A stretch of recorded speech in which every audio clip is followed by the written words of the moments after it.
इस एक्सप्लेनर में आपका स्वागत है।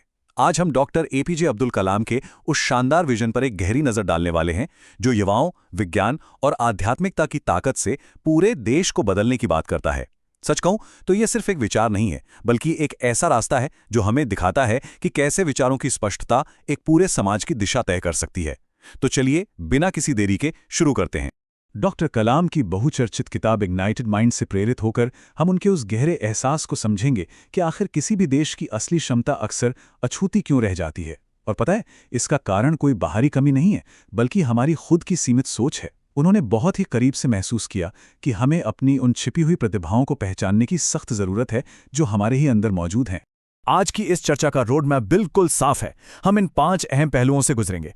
छिपी हुई शक्ति को बाहर निकालना, एक राष्ट्र के चरण, रोल मॉडल्स का प्रभाव, भारत के जीनियस लोगों का इतिहास और अंत में विज्ञान और आध्यात्मिकता का विलय।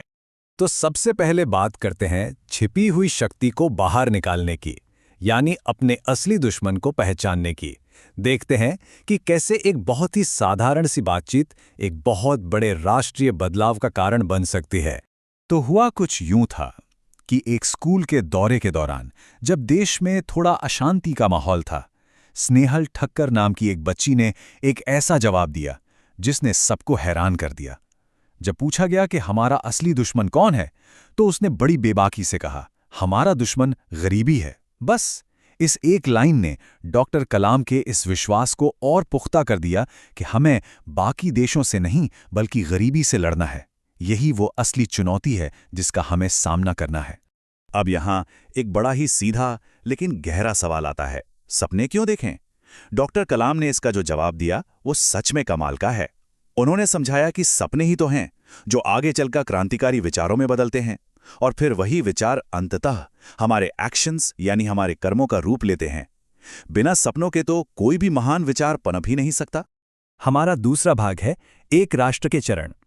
यहां जो बात सबसे ज्यादा दिलचस्प है वो ये है कि भू-राजनीति को एक विकासवादी मनोवैज्ञानिक प्रक्रिया के रूप में देखा गया है। यानी एक देश भी इंसानों की तरह ही अलग-अलग मनोवैज्ञानिक चरणों से गुजरता है। डॉक्टर वेन डब्ल्यू डायर के कॉन्सेप्ट्स को अगर हम समझें तो एक राष्ट्र 4 स्टेज से होकर गुजरता है। पहला है एथलीट चरण, जहां भरपूर ऊर्जा के साथ प्रदर्शन पर जोर होता है। फिर आता है योद्धा चरण, जहां प्रतिस्पर्धी अहंकार के जरिए अपनी श्रेष्ठता साबित की जाती है। तीसरा है बिग ब्रदर चरण, जहां दूसरों की मदद की जाती है। और आखिरी है आत्म साक्षात्कार चरण, जहां एक राष्ट्र आखिरकार वैश्विक सद्भाव और अपनी असली पहचान को पूरी तरह से समझ लेता है। तीसरा भाग है रोल मॉडल के साथ मस्तिष्क को आकार देना। अब सबसे बड़ा सवाल ये है कि कोई भी देश उस आत्म साक्षात्कार के सबसे ऊंचे स्तर तक पहुंचता कैसे है। इसका सीधा सा जवाब है हमारी नींव। डॉक्टर कलाम जोर देकर कहते हैं कि 15 साल की उम्र से पहले ही एक बच्चे के बुनियादी मूल्य और उसकी क्रिएटिविटी पूरी तरह से आकार ले लेती है। और इसे तय करने वाले 3 सबसे अहम रोल मॉडल होते हैं, पिता, माता और प्राथमिक स्कूल के शिक्षक। बस यही वो थिकड़ी है जो असल में आने वाली पीढ़ियों का चरित्र गढ़ती है। एक बार एक स्टूडेंट ने पूछ लिया कि दुनिया का पहला वैज्ञानिक आखिर है कौन, तो डॉक्टर कलाम का बड़ा ही उत्साह भरा जवाब था, बच्चा ही पहला वैज्ञानिक है। और ये बिल्कुल सच है, क्योंकि विज्ञान टिका ही इस बात पर है कि आप कितने सवाल पूछते हैं, और हम सब जानते हैं कि बच्चे सवाल पूछने में कितने माहिर होते हैं। अब आते हैं चौथे भाग पर, भारत के जीनियस लोगों की वंशावली। ये हिस्सा हमें बहुत ही शानदार ढंग से दिखाता है कि बौद्धिक सवाल पूछने की ये जो विरासत है वो भारतीय इतिहास में कोई नई बात नहीं है, बल्कि बहुत गहराई तक रची बसी है। जरा इतिहास के पन्नों को पलट कर देखिए, हमारे पास महान गणितज्ञों की एक पूरी चेन है। 476 ईस्वी में आर्यभट्ट, जिन्होंने पाई का सटीक अनुमान लगाया। 598 ईस्वी में ब्रह्मगुप्त, जिन्होंने द्विघात समीकरण दिए।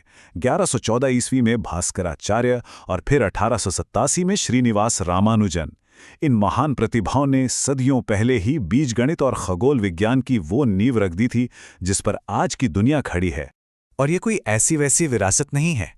खुद एल्बर्ट आइंस्टीन ने एक बार कहा था कि हम भारतीयों के बहुत आभारी हैं जिन्होंने हमें गिनना सिखाया। जरा सोचिए, अगर ये प्राचीन और बुनियादी गणित नहीं होता तो क्या आज की कोई भी बड़ी वैज्ञानिक खोज संभव हो पाती? बिल्कुल नहीं। आधुनिक युग की तरफ तेजी से बढ़ें तो हमें 3 ऐसे दूरदर्शी वैज्ञानिक मिलते हैं जिन्होंने भारत के सबसे बड़े वैज्ञानिक संस्थानों के स्तंभ खड़े किए। Doctor DS. कोठारी ने रक्षा के लिए DRDO बनाया। डॉक्टर होमी जे भाभा ने परमाणु ऊर्जा के लिए DAE की स्थापना की और डॉक्टर विक्रम साराभाई ने अंतरिक्ष अनुसंधान के लिए इसरो का निर्माण किया। इन सबसे हमें एक बहुत ही जबरदस्त मैनेजमेंट लेसन सीखने को मिलता है। डॉक्टर विक्रम साराभाई के स्पेस प्रोग्राम्स से ये बात बिल्कुल साफ हो गई कि प्रोजेक्ट हमेशा लीडर से बड़ा होता है। सच्चे विजनरी वो होते हैं जो किसी प्रोजेक्ट का स्ट्रक्चर इतना मजबूत बनाते हैं कि अगर कल को लीडर ना भी रहे तो भी वो प्रोजेक्ट सफलता की ऊंचाइयों को छूता रहे। चलिए अब पहुंचते हैं अपने आखिरी और 5वें विषय पर, विज्ञान और आध्यात्मिकता का विलय।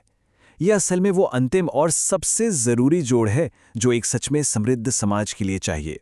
केरल के थुम्बा की एक घटना इसका सबसे बेहतरीन उदाहरण है।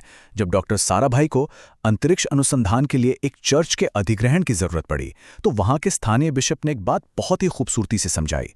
उन्होंने कहा कि विज्ञान और आध्यात्मिकता दोनों का आखिरी लक्ष्य एक ही है, इंसान की भलाई। विज्ञान उस सच की खोज करता है जो हमारे बाहरी जीवन को बेहतर बनाता है और आध्यात्मिकता हमारे मन की शांति के लिए प्रार्थना करती है। क्या कमाल की सोच है। ये एकीकरण डॉक्टर कलाम के एक गहरे सपने से भी जुड़ता है जिसमें 5 ऐतिहासिक हस्तियां शामिल थीं और उन सब का निष्कर्ष यही था कि अगर आप बिना किसी नैतिक और आध्यात्मिक दिशा के सिर्फ ताकत और पैसे के पीछे भागेंगे तो दुनिया में सिर्फ और सिर्फ संघर्ष ही पैदा होगा, शांति कभी नहीं मिल सकती। ये बिल्कुल उस समय की तरह है जब सम्राट अशोक ने कलिंग युद्ध की वो खौफनाक तबाही देखी और उसके बाद हमेशा के लिए अहिंसा और प्रेम का रास्ता अपना लिया। जैसे उन्हें समझ आ गया था कि सच्ची जीत विनाश में नहीं, शांति में है। ठीक वैसे ही आज के आधुनिक राष्ट्रों को भी हार जीत और दुश्मनी की मानसिकता को पीछे छोड़ना ही होगा। तो कुल मिलाकर बात यही है कि इस ठहराव और जड़ता से बाहर निकलने के लिए एक अदम्य साहस, सही शिक्षा और अपनी आत्मा की उच्च जागरूकता का होना बहुत जरूरी है। हमारे भीतर जो वो ऊर्जा सो रही है उसे जगाना ही आगे बढ़ने का इकलौता रास्ता है। इस पूरे एक्सप्लेनर को हम एक बहुत ही गहरे सवाल के साथ यहीं रोकते हैं। देखिए, रोडमैप हमारे सामने बिछा हुआ है, संसाधन भी भरपूर मौजूद हैं, लेकिन क्या भविष्य में युवाओं की इस विशाल छिपी हुई ऊर्जा का इस्तेमाल विज्ञान और आध्यात्मिकता को एक साथ लाकर शांति का एक नया युग शुरू करने के लिए किया जाएगा? सब कुछ अब इन्हीं इग्नाइटेड माइंड्स पर निर्भर करता है। सोचने वाली बात है ना?